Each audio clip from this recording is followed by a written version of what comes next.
आज की इस वीडियो में कक्षा 9 प्रश्नावली 1.4 का जो प्रश्न नंबर 3 है उसको हल करेंगे। अभी तक दूसरा प्रश्न नहीं देखे हैं तो हमारे चैनल के प्ले लिस्ट पर उपलब्ध है, वहां से आप देख सकते हैं। तो तीसरा नंबर जो सवाल दिया है, आपको याद होगा कि पाई को एक वृत्त की परिधि मान लीजिए और उसके व्यास मान लीजिए d के अनुपात को परिभाषित किया जाता है, अर्थात पाई बराबर सी बटा डी है। यह इस तथ्य का अंतर्विरोध करता हुआ प्रतीत होता है कि पाई अपरिमेय है।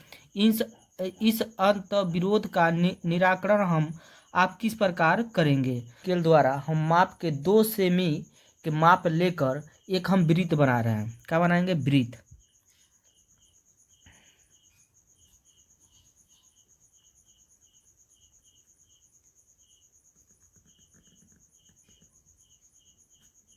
ये वृत्त हो गया। कहा है कि वृत्त की परिधि मान लीजिए सी है। यहाँ पे क्या है हमारा? सी। तो वृत्त का जो परिधि के मतलब होता है ये वाला हिस्सा, ये जो हम खींचे हैं ना, ये वाला गोला जो हम बनाए हुए हैं, ये परिधि हमारा है। इसको हमको क्या मानना है? सी मानना है। ये परिधि को क्या मानना है? सी। और उसके बाद कहा है उसके व्यास मान लीजिए डी। तो व्यास का मतलब होता है जो इस वृत्त के केंद्र से होकर ये हमारा एक रेखा ऐसे जाएगा, इसी को हम कहते हैं व्यास।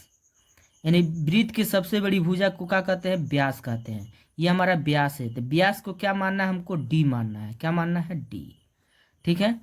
तो यहाँ पे दिया है पाई बराबर सी बटा डी। तो हम जानते क्या हैं कि पाई उतार देंगे, 80 क्या है हमारा? परिधि। तो परिधि के सूत्र होता है 2 पाई r। ठीक है। और डी यानी व्यास के सूत्र होता है 2 × r, 2r होता है। ठीक। तो यहाँ पर जो है r से r कट जाएगा, 2 से 2 कट जाएगा, तो यहाँ पाई बराबर हो जाएगा पाई। तो हम जानते क्या है कि पाई एक क्या है? हमारा अपरिमेय संख्या है। क्या है? अपरिमेय संख्या। तो यहाँ पर जब हमारा अपरिमेय संख्या है तो इसके जो बराबर होगा वो भी क्या होगा? अपरिमेय संख्या होगा। जैसे मान ली पाई बराबर सी बटा क्या दिया है? डी दिया है। तो इसके मतलब जब ये हमारा अपरिमेय संख्या है तो ये भी क्या होगा? अपरिमेय संख्या होगा।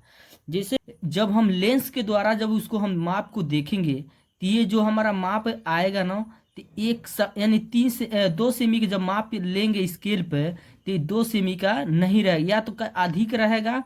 जैसे ये रहता है ना, इसे माप रहता है, तो हम माप जब लेंगे या तो अधिक रहेगा या क्या रहेगा? हमारा कम रहेगा।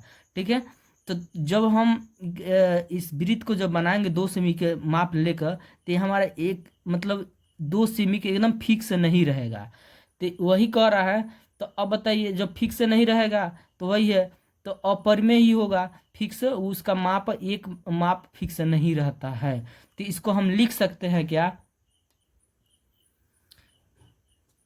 लिख सकते हैं इसका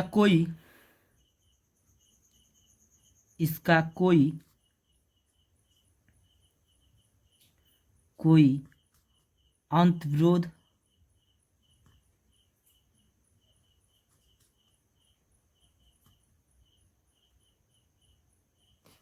नहीं है।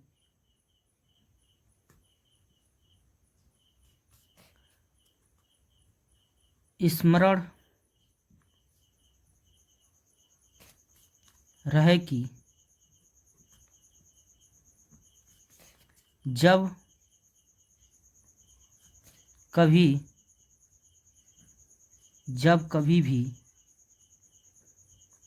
एक स्केल का मतलब होता है इंच पटरी, स्केल से या किसी अन्य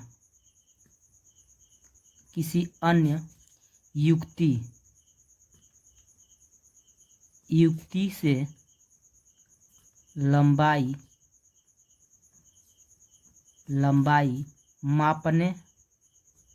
मापते हैं, तब आपको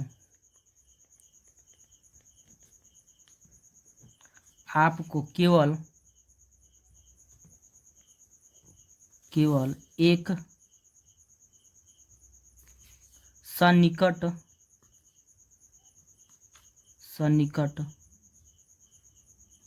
परिमेयमान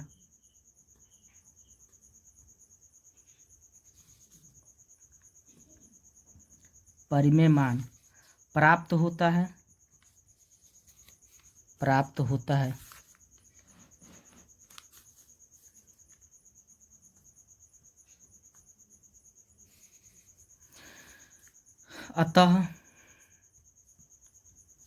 अतः यह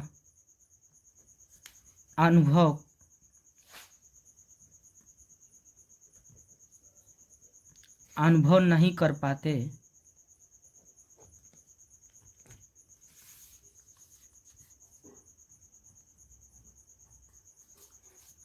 कि C या D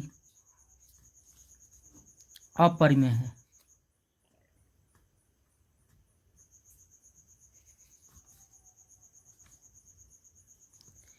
इतना लिखने के बाद इसका क्या हो जाएगा, आंसर हो जाएगा।